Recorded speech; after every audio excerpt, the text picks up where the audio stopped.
Yo guys, Mr. 305 here. Wait, no, it's Ask MandR, episode 305, sponsored by Whatnot. More on them later, but you guys asked so many amazing questions. We're just going to hop right into it. The LEGO Connoisseur asks, a longtime listener, first-time caller, what was your favorite set to play with as a kid and why? Well, unquestionably in my mind, it was the 2005. Well, I think I actually got the 2006 version of this without the light-up Mace Windu, but regardless, it was this clone turbo tank. The wheels on it, just the way that they were able to go over terrain was amazing to me. You obviously had the troop carrying ability. You had different little sections where you could even place more clone troopers, like the Commander Cody-esque figure that we had in the set alongside Mace Windu. The airborne clone trooper is one of the most underrated clone trooper variants. Obviously, it's just like accessories, not like a different print, but still very cool. You had the watchtower that you could raise and lower. Like, I got my money's worth out of this one from 2005, 2006 with the turbo tank. So this is definitely the one that I played the most with, had the most fun with as a kid. Chase says, did you see the 14 karat gold Bionicle mask that sold on Shop Goodwill? How could I have not seen it? This became like the biggest LEGO news story of the week last week. Every news outlet and their mother was reporting on the fact that Shop Goodwill was auctioning a very, very rare golden LEGO Bionicle mask. It seems to me like, yeah, it's a rare LEGO piece, and that's exciting,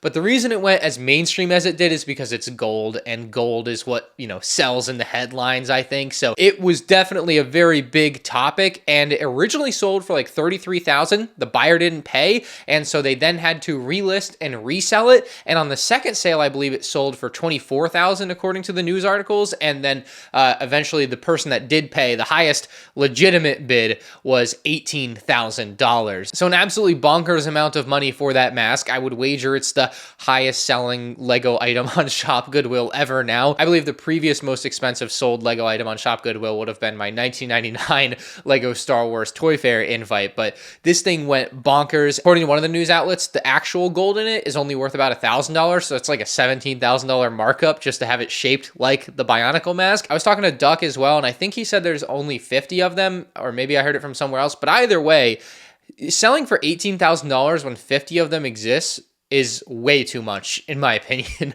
I don't know how it got that expensive. Like it doesn't even make any sense. It must be because it's gold, right? That really, you know, shiny. This is one of at least 10,000 gold C-3POs, and it's only worth 1,000. But again, we're orders of magnitude apart as far as the rarity of it. There are rarer gold and different, you know, rare earth metal minifigures from LEGO Star Wars that do sell for $50,000 to $100,000. So I guess I get it.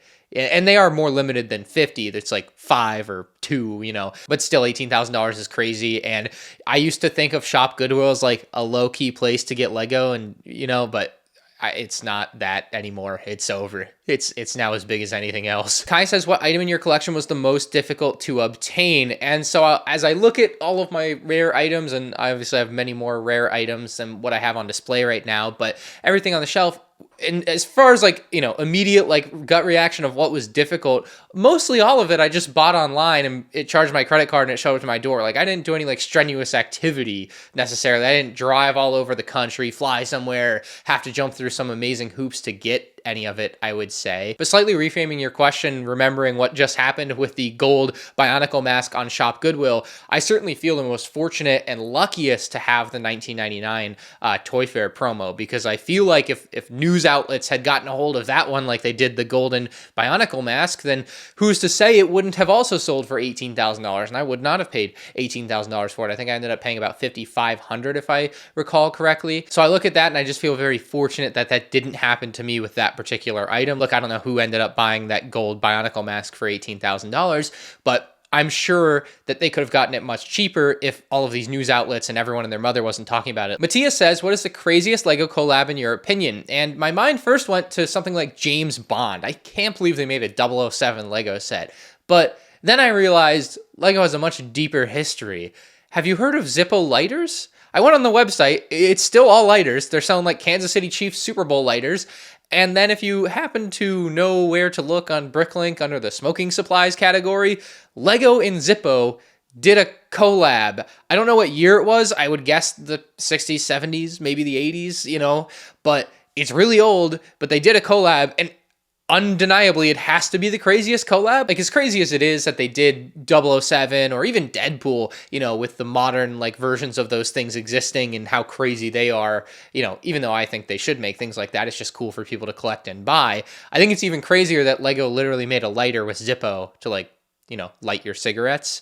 Holy crap, that's crazy. I don't know if these other ones are specific brand collabs, but they literally made an ashtray. They had a matchbox with matches, and it looks like there's a few other different lighters that might not have been Zippo collabs, but yeah, it's definitely one of the weirdest, craziest Lego collabs, in my opinion, and probably just based in fact. This episode is sponsored by Whatnot, and you need to know about the epic Whatnot Rewind event taking place from February 29th to March 2nd, where you'll find thousands of retro comics, video games, action figures, and Lego sets and minifigs for sale. That's where I come in. I'll be live Friday, March 1st at 5 p.m. Eastern with one of every 1999 Lego Star Wars set up for auction. If I had a nickel for every time I owned all 1999 sets sealed in the box, I'd have 2 nickels. Which isn't a lot, but it's weird that it's happened twice. All of my auctions will start at $1, and I'll be giving away a free speeder bike set and genuine 2002 Jedi Bob. If you're new to Whatnot, sign up with the link below, and you'll get a $15 credit to spend on your favorite retro finds. I'll see y'all Friday at 5. Back to the questions. Token says, do you think LEGO will ever make a UCS Scout Trooper speeder bike like the Endor ones, maybe for around $100 with a Scout Trooper minifigure? And a couple things here. One, a prototype of this does exist. We'll circle back to that. But maybe more importantly for your question of like, will LEGO make it, is you look at things like the helmet line and the MIDI scale line and kind of how they shoehorn themselves into only doing specific subsets of what could otherwise be like a much broader thing. So the Starship Collection, obviously, we talked about in recent weeks. They've renamed MIDI scale to Starship Collection, which very specifically means you couldn't get something like a turbo tank in MIDI scale when you could have previously gotten it as a MIDI scale set, but it's not going to be a Starship series set. And so it just doesn't work anymore. The same exact thing happened with the helmet lineup, where they said helmets only, except for the one time we didn't do a helmet with the Dark Trooper, but otherwise, yeah, helmets only. When you look at what other themes do for these same subsets of things, like helmets, right, with Star Wars, you have the Batman cowl, not a helmet. You have the Spider-Man mask, not a helmet.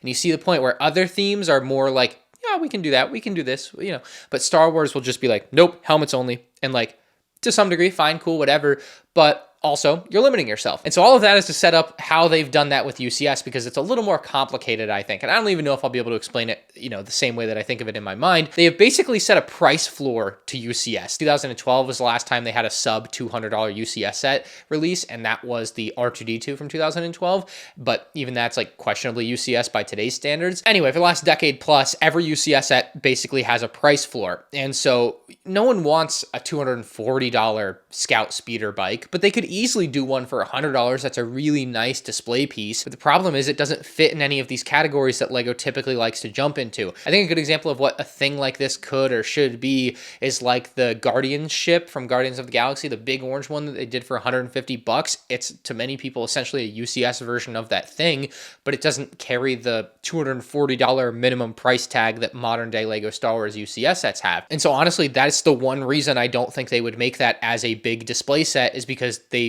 reasonably couldn't go big enough to make it $240, or it wouldn't make sense. Then again, at $100, where does it fit? Outside of just making it a set that exists, which is what they really should do, because it would make sense. And like I said, there's a prototype of it from the early 2000s, and you can see it's very rudimentary, like pretty simple build, but it's something that could very easily translate into modern day, being a nice $100, $120 display set that is like a UCS set, has a UCS style display plaque, and you frankly should just call UCS because you're going to give it the black box art and all that jazz. In my opinion, it really should exist, but I hope I've done a reasonable job of explaining kind of where LEGO has come in and made what is, to me, like a price floor for UCS sets, so something like this can't exist. Unpopular opinion of the week from user says, LEGO needs to start making less clone battle packs. I agree. I quite literally own one of the 2023 501st battle pack, one of the 332nd battle pack, and one or two of the new Clones versus Droids battle pack, although I might buy more simply because of the droids. But in my reviews, I've been pretty clear about what I like and don't like about those sets, and unfortunately a big part of what I liked about previous clone battle packs are the clone troopers, and a big part of what I don't like about the current ones are the quality of the clone troopers, and therefore I'm not buying them. Like, it's pretty straightforward. Like, people say I buy all these things I complain about, and I'm like, no, I literally don't own 100 of new battle packs at all. Like I stopped buying them in any large quantity because I don't think they're good. It's really unfortunate, and I think it's hurting LEGO because you're making less sales by selling a lower quality product. I know there's a lot of people out there that are very okay with LEGO selling some of the, crap that they are selling. It just confuses me because you're not making more sales, you're making less sales. Like, full stop. There's no way they're selling more of something that is lesser quality at the same or higher price. It's just not how the economics behind it work. And I think I'm a good example where I have pulled back on some of my buying. Like you saw the 2020 File First Battle Pack, I bought maybe 200-300 of them. Like I said, of the 3 newest clone battle packs, I own like 3 or 4 total.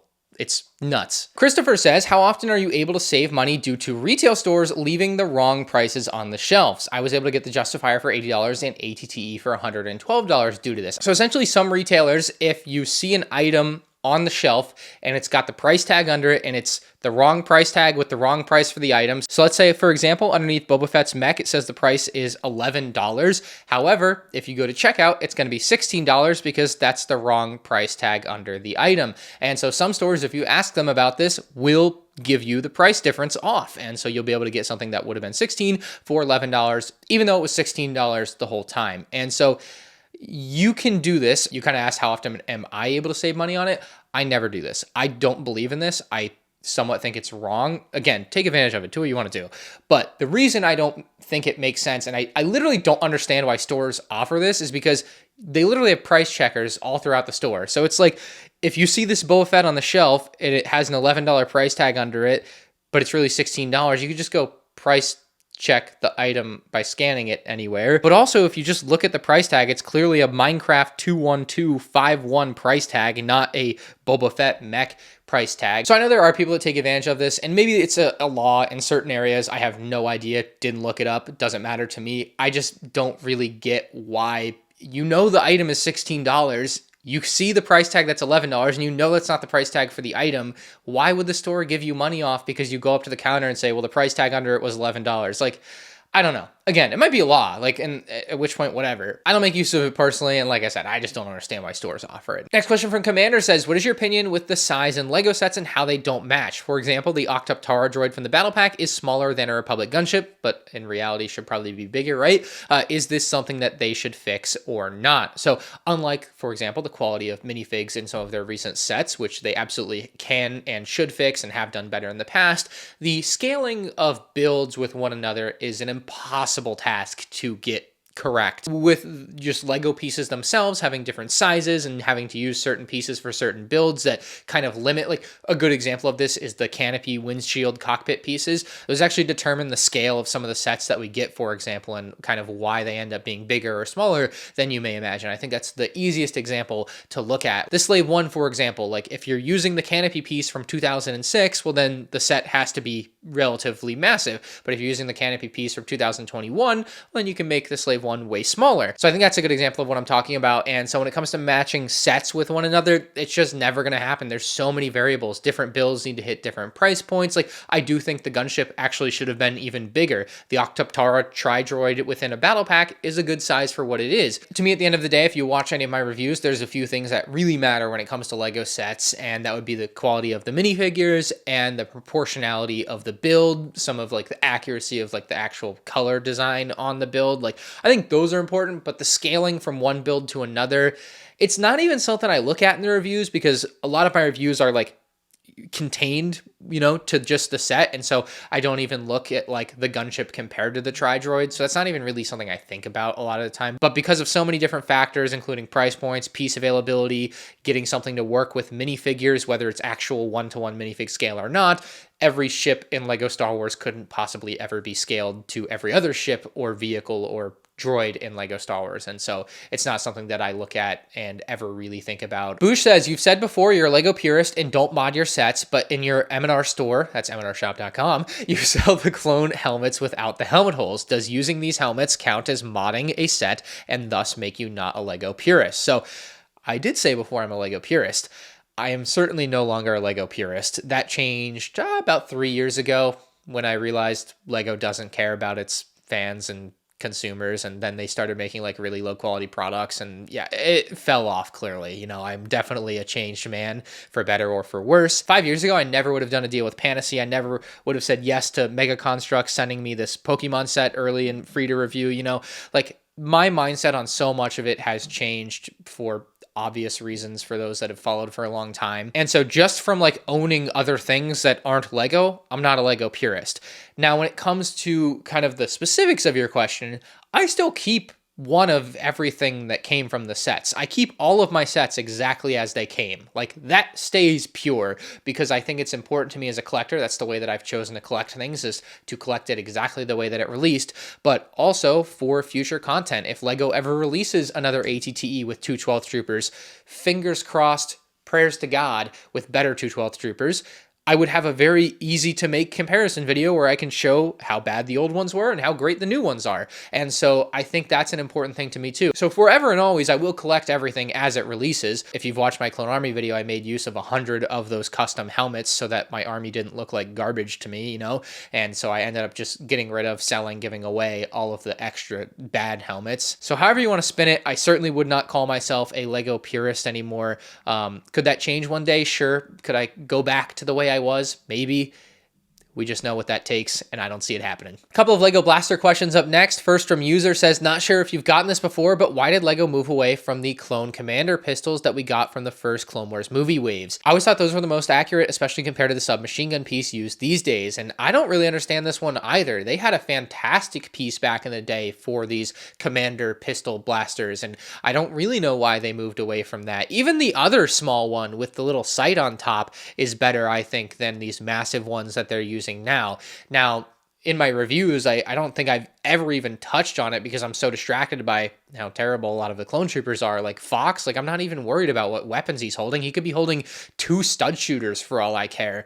Like the actual figure is such an abomination that all of that is such a secondary thought to me that I don't even care to bother spending any time on it in the review, you know? But you're not wrong. The old piece was better, and I have no idea why they moved on from it. Now, the other blaster question here, quite ironically, is the opposite situation where things have actually gotten better. From Darth Bucket, he says, hey, big fan of your content. I know it's been like this since 2020, but what are your thoughts on the new candlestick piece being added to clone snipers? Do you think it's accurate to the DC-15X or too oversized? And I've never really taken the time to compare them to see what they really look like in universe versus what Lego is putting out, but I do know the one from 2013 where they would put the massive Technic piece on the end was probably too big in comparison. These candlestick ones, at the very least, look really nice, whether or not they're scale accurate to the actual in-universe weapon or not. Like, unfortunately, LEGO Star Wars doesn't go out there and make DC-15s or E-11s like they should, and those would look really cool, but I think these like modified versions of the 2007 blasters, at least what they're doing now, tend to look really good with the little candlesticks on the end. Like, it's a really nice piece for that. Cryptid Bug says, I know you get questions about a Star Wars CMF all the time, but with the recent leaks of the Dungeons and Dragons CMF for September, do you think that there is ever any hope for a Star Wars CMF, or do you think it's not even worth it to discuss the possibility anymore? I'm leaning towards the latter. We have discussed at length, the community rather has discussed at length CMFs, and Star Wars designers have even talked about it from time to time, saying that it will never happen or it's not allowed under the current contract. And what you believe depends on what you know, I would say. And what I know is that they say certain things like LEGO Star Wars minifigs can't be sold on their own, and then they do just that, like for example with the Obi-Wan Kenobi from the 20th anniversary on LEGO.com. So when you have contradictory things like that, it's just hard not to question. At the end of your question though, when you say it's not even worth discussing the possibility anymore, I think you're right. It's literally not, because it seems to be something that they will just never do, and we're going to have to live with it. So Rizalmar says, a pretty simple one for you. Thoughts on the Apple Vision Pro, and are you going to get one? Oh, you thought I was going to pull one up, didn't you? If you guys enjoyed the video, hit the like button. If you haven't already, sign up for Whatnot with the link in the description below. Make sure you guys come to my retro Whatnot stream where I'll be selling one of every $19.99 LEGO Star Wars set with auctions starting at just $1 each. And if you guys have questions or topics for next week's episode, leave it down in the comments section below. We'll see you then. Mr. 305 out.